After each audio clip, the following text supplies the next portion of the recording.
जय श्री कृष्ण। नेहाभिक्रमनाशो अस्ति प्रत्यवायो न विद्यते सवलप्यश्च धर्मस्य त्रायते महतो भयात्। तात्पर्य, इस प्रयास में न तो हानि होती है न ही ह्रास, अपितु इस पथ पर की गई अल्प प्रगति भी महान भय से रक्षा कर सकती है।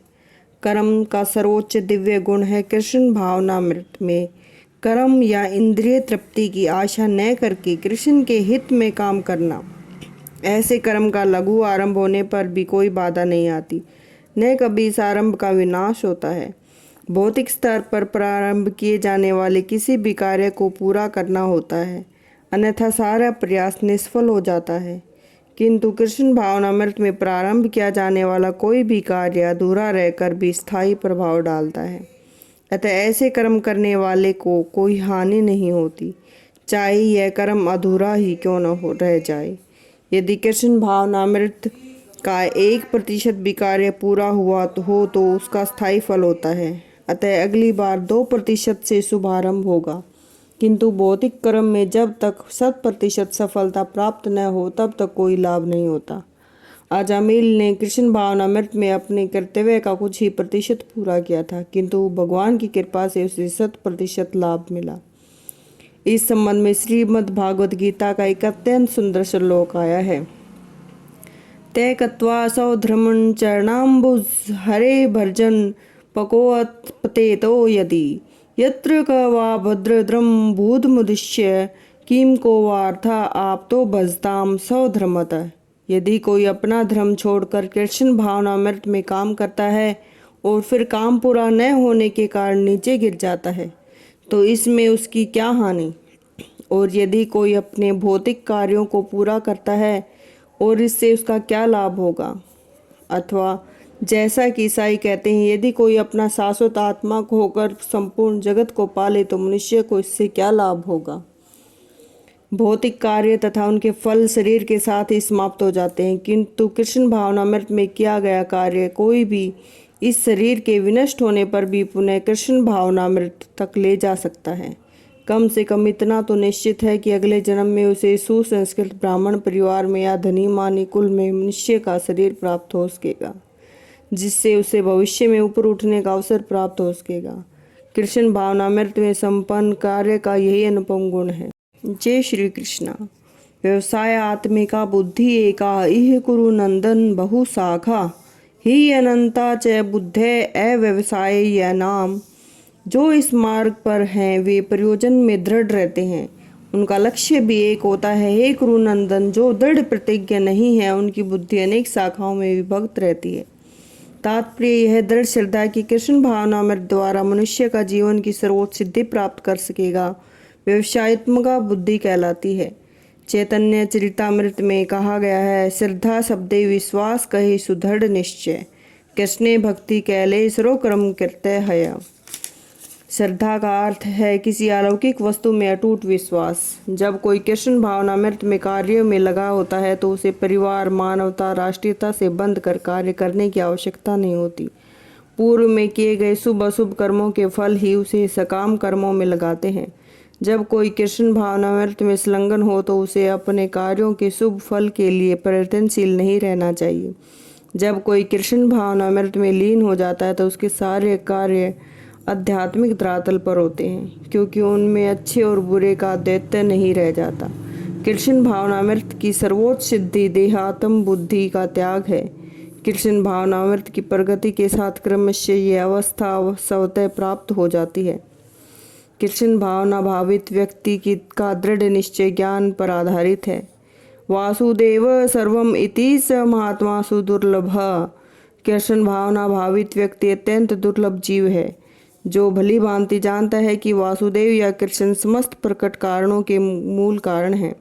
जिस प्रकार वृक्ष की जड़ सींचने पर स्वतः ही पत्तियों और टहनियों में जल पहुंच जाता है, उसी तरह कृष्ण भावना भावित होने पर मनुष्य प्रत्येक प्राणी की अर्थात अपनी, परिवार की, समाज की, मानवता की सर्वोच्च सेवा कर सकता है।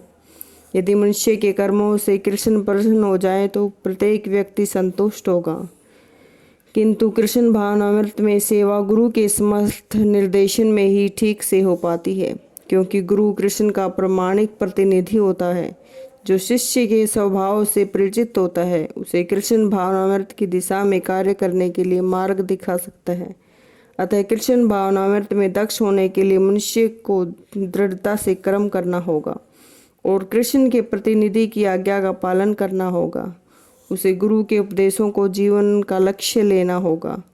श्री विश्वनाथ चक्रवर्ती ठाकुर ने गुरु की प्रसिद्ध प्रार्थना में उपदेश दिया है, यस्य प्रसादात् भगवत प्रसादो यस्या प्रसादात्र गति कुतोपि दयाय यशुवंतस्य यश्रुष्णिदृशंधय वंदे गुरु श्री चरणाविंदम।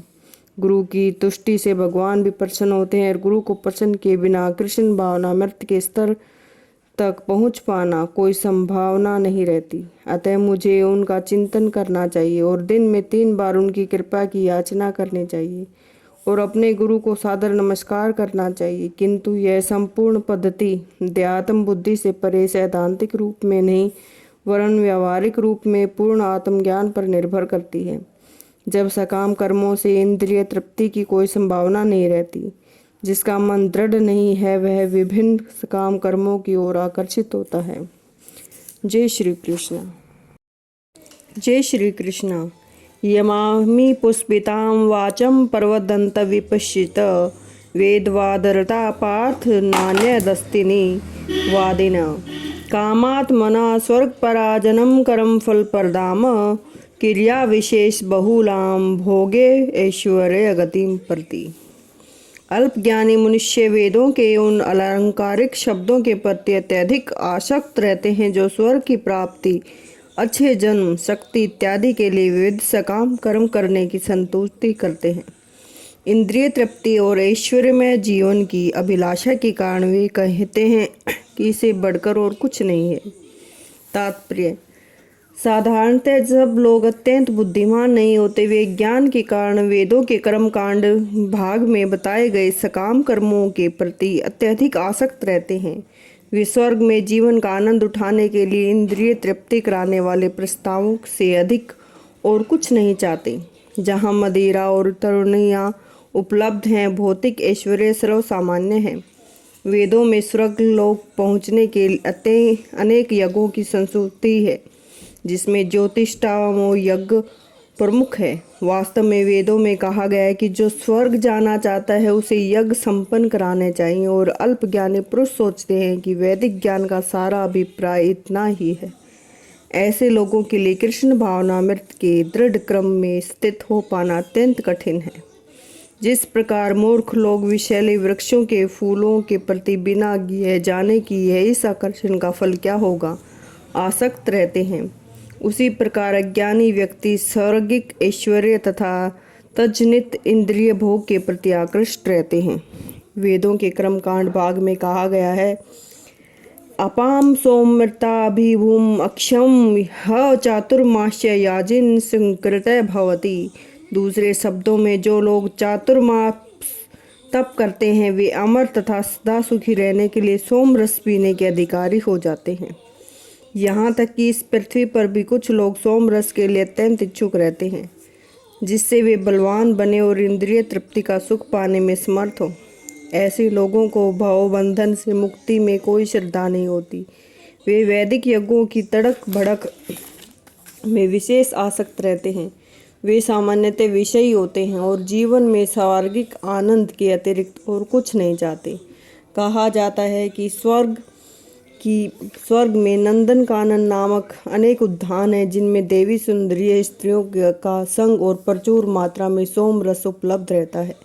ऐसे शारीरिक सुख निस्संदेह विषयी हैं और अंततः वे लोग जो भौतिक जगत के स्वामी बनकर ऐसे भौतिक अस्थायी सुख के लिए आसक्त हैं। जय श्री कृष्ण। भोग ऐश्वर्य प्रासक्तानां तया अपहृत चेतसाम व्यवसाय आत्मिका बुद्धि समाधो न विधीयते। जो लोग इंद्रिय भोग और भौतिक ऐश्वर्य के प्रति अत्यधिक आसक्त होने से ऐसी वस्तुओं से मोहग्रस्त हो जाते हैं, उनके मनों में भगवान के प्रति भक्ति का दृढ़ निश्चय नहीं होता। तात्पर्य: समाधि का अर्थ है स्थिर मन। जब मन आत्मा को समझने में स्थिर रहता है तो उसे समाधि कहते हैं। जो लोग इंद्रिय भोग में रुचि रखते हैं अथवा जो क्षणिक वस्तुओं से मोहग्रस्त हैं, उनके लिए समाधि कभी भी संभव नहीं है। माया के चक्कर में पड़कर वे न्यूनाधिक पतन को प्राप्त होते हैं। जय श्री कृष्ण।